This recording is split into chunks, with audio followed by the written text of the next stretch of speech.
अंग्रेजों के खिलाफ 174 वर्ष तक संघर्ष करके जो अधिकार हमने पाए, उनके साथ हमें कुछ कर्तव्य भी मिले, पर हमने सब कुछ भुला दिया।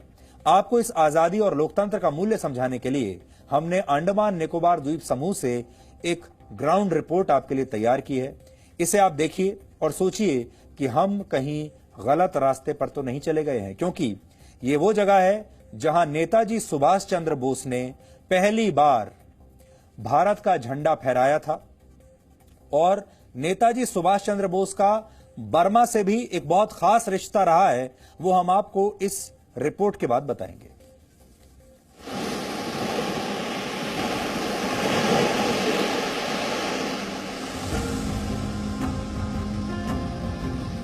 क्या भारत में राष्ट्रीय ध्वज तिरंगा के समानांतर कोई दूसरा झंडा हो सकता है या फिर फहराया जा सकता है? भारत आजादी के 73 वर्षों के बाद इसी सवाल के मुहाने पर खड़ा है। जरा सोच कर देखिए, अगर तिरंगे के गौरव और उसकी गरिमा को कुछ मुट्ठी भर लोग चोट पहुंचाने की कोशिश करते हैं, तो फिर हमारा देश आज कहां खड़ा है?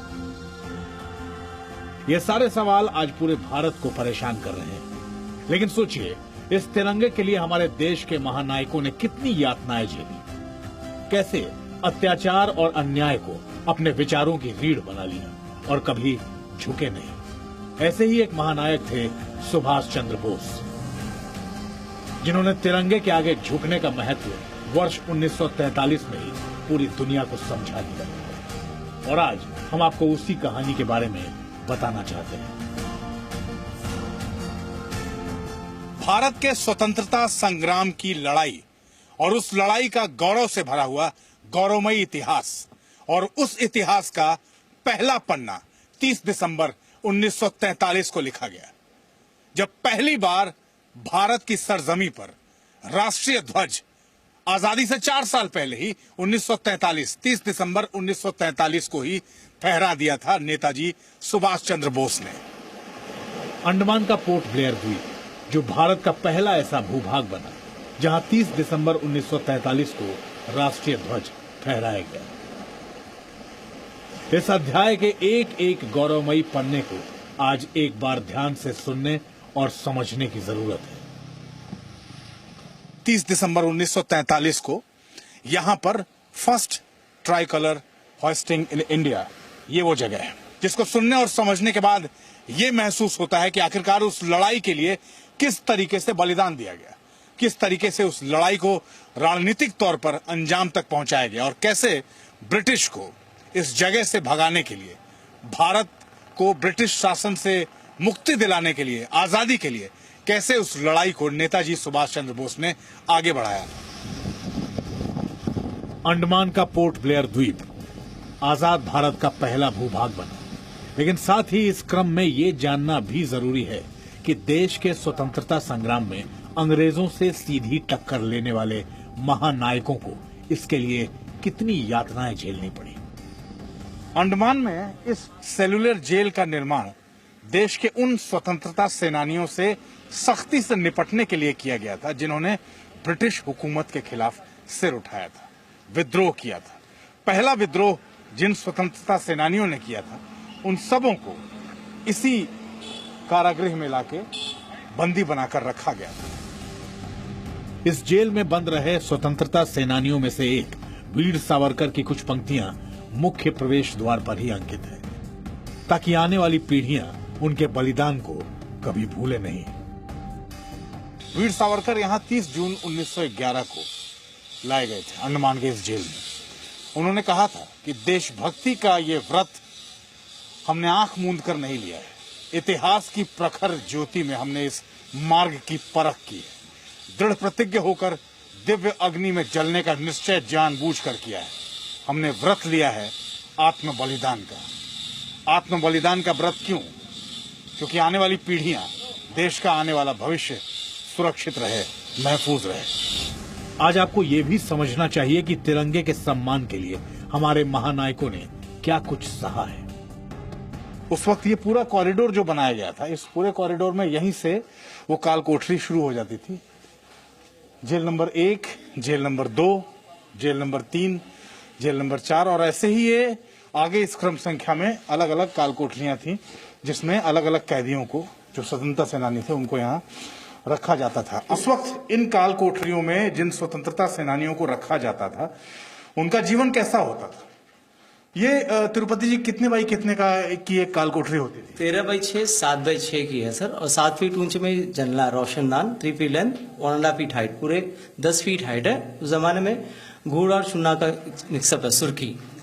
और एक कोठरी में एक स्वतंत्र सेनानी को रखा जाता था, उनको देते थे वुडन प्लैंक और एक कंबल देते थे रहने के लिए। और खाने के बर्तन जो होते थे लोहे का दिया जाता था। एक बार इस्तेमाल करेंगे जंग लग जाते थे, खाना जहर होने के कारण भी देहांत हो जाते थे।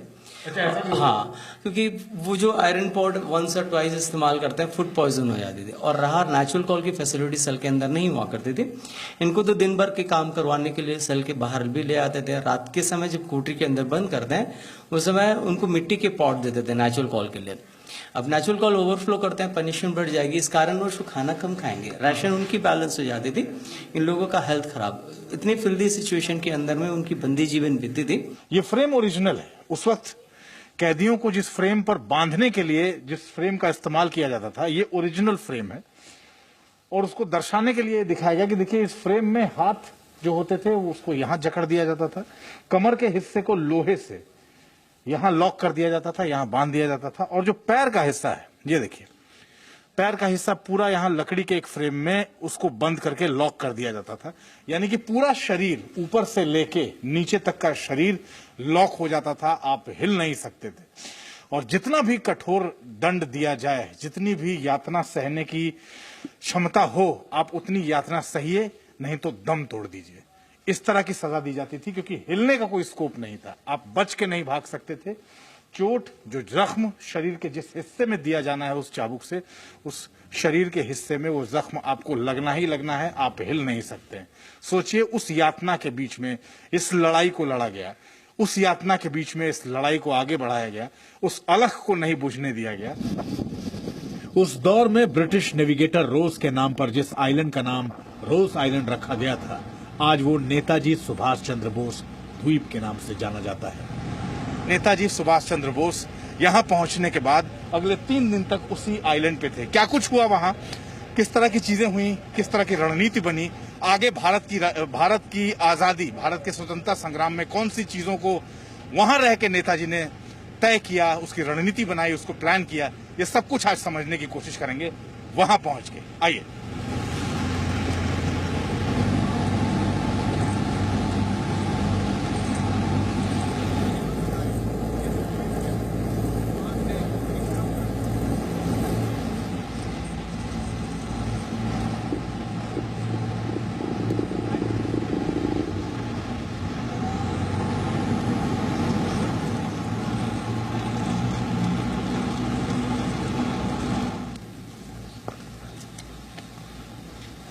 1942 में जो आखिरी कमिश्नर थे अंग्रेजों के, उनको जापानी सैनिकों ने कैद किया और उसके बाद उनको यहां बंदी बना के यहां से ले जाया गया।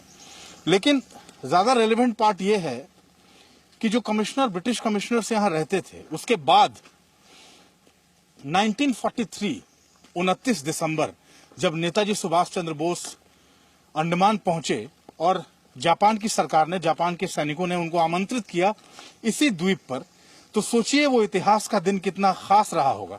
और आज भी खास है, उसका रेलेवेंस इतिहास के पन्नों में गर्व से भरने वाला है कि जिस कमिश्नर बिल्डिंग पर, जिस कमिश्नर बंगलों के ऊपर यूनियन जैक, इंग्लैंड का झंडा फहरता था, वहां भारत का तिरंगा फहराया गया। और नेताजी सुभाष चंद्र बोस यहां 3 दिन का जो प्रवास था उनका इस द्वीप पर, इसी कमिश्नर बंगलों में वो रुके थे।